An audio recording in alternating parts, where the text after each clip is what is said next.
வணக்கம். இன்றைக்கு பொருட்பாலில் அரசியலில் மடியின்மை அந்த அதிகாரத்தில் முதல் குறள். குடி என்னும் குன்றா விளக்கம் மடி என்னும் மாசூர மாய்ந்து விடும். குடி என்னும் குன்றா விளக்கம் மடி என்னும் மாசூர மாய்ந்து விடும். பாருங்கள், மடியின்மை அப்படின்றத பார்த்தோம். சோம்பல், அதாவது ஊக்கமுடைமை அப்படின்றது மனதில் சோம்பல் இல்லாமல் இருக்கிறது. மனதில் ஒரு விஷயத்தை செய்யணும் அப்படின்ற உற்சாகத்தோடு இருக்கிறது ஊக்கமுடைமை. அதை செயல்படுத்தணும். நம்ம உடம்புலால் செஞ்சோம்னா தான் அந்த காரியம் வெற்றி பெறும் இல்லைங்களா? எப்போவும் நினச்சிட்டே இருந்தால் அது வெறும் பகல் கனவு மாதிரி ஆகிடும். அப்போது அந்த செயலில் சோம்பேறித்தனம் இல்லாமல் இருக்கணும் அப்படிங்கிறது தான் மடியின்மை.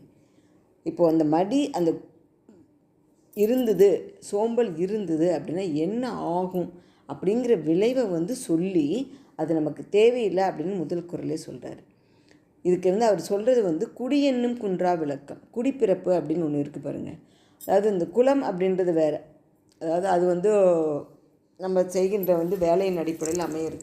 ஆனால் குடி அப்படிங்கிறது நீங்கள் எந்த குலத்தில் பிறந்திருந்தாலும் நம்ம வழி வழியாக நம்முடைய முன்னோர்கள் நமக்கு சொல்லி கொடுத்து ஒரு பண்பாட்டில் ஊறி வந்திருக்கும் பார்த்தீங்களா?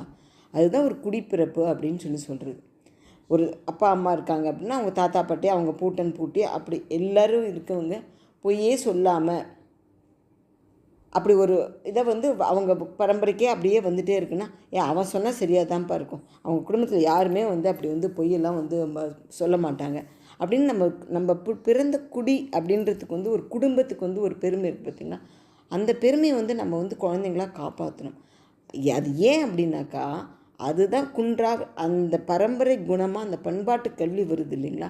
அதுதான் குன்றா விளக்கம் அப்படின்னா அணையாத விளக்கா நமக்கு வழிகாட்டிகிட்ருக்கு. அப்படி வழிகாட்டிகிட்ருக்க அந்த விளக்கை நமக்கு சோம்பேறித்தனம் அப்படின்னு ஒன்று வந்தது அப்படின்னாக்கா, அது அந்த விளக்கை அணைச்சிடும், மாசு ஊற மாய்ந்து விடும். இந்த இருள் இந்த மடிங்கிறது இருள், மாசு அப்படின்னு சொல்கிறார். மாசுன்னா இருள் அப்படின்னு பேர். ஆனால் யூஸ்வலாக என்ன ஆகும், ஒரு இருள் இருந்ததுன்னா ஒரு விளக்கேற்றி வச்சு அந்த இருள் போயிடும். ஆனால் இந்த மடி என்னும் மாசு இருக்குது பாருங்கள், மடி என்கின்ற இருள், சோம்பேறித்தனம்ங்கிற இருள் வித்தியாசமான இருள். எப்படி அப்படின்னா, இந்த இருள் அடர்ந்து விளக்கை அணைச்சிடும். அதனால் இந்த சோம்பேறித்தனம் அப்படிங்கிறத நீங்கள் வளர விடக்கூடாது அப்படின்னு முதல்ல சொல்கிறார். அது உன்னை மட்டும் இல்லை, உன்னுடைய குடும்பத்தையும் சேர்த்து அழிக்கும் அப்படிங்கிறாரு. என்ன அப்படின்னா, நம்ம இது என்ன சொல்கிறது, ஒரு குடும்பம் அப்படி ஒரு குடிப்பிறப்பு, ஒரு குடி பண்பாடு அப்படிங்கிறது பார்த்திங்கன்னா ஒரு ரிலே ரேஸ் மாதிரி. நம்ம அப்பா நம்மகிட்ட கொடுக்குறாரு, நம்ம அதை வாங்கி நம்ம பையன்கிட்ட கொடுப்போம், நம்ம பையன் அதை அவன் பையனுக்கு கொடுக்கணும். இப்படியே அந்த பண்பாட்டு கல்வியாக அந்த ஒரு குணம் போகணும். நம்ம தாத்தா பாட்டி, அவங்க தாத்தா பாட்டி, அவங்க தாத்தா பாட்டி, இப்படி எத்தனையோ பேர் எடுத்து கொடுத்துட்டு வந்த ஒரு பண்பாட்டு கல்வியை, ஒரு குடும்பத்தினுடைய பெருமையை நம்ம தலைமுறையில் நம்முடைய சோம்பேறித்தனத்தினால அதை செய்யாமல் விட்டுட்டு நம்ம குழந்தைங்களுக்கு எடுத்து கொடுக்காமல் போயிட்டோம் அப்படின்னா என்னாகும், நாம் மட்டும் அழியறதில்ல, நமக்கு மட்டும் அந்த பண்பாட்டு கல்வி போகல. அந்த குடி அப்படிங்கிற அந்த குன்றா விளக்குனா அணையா விளக்கு, அந்த அணையா விளக்கியே நாம் அணைச்சிடுறோம்.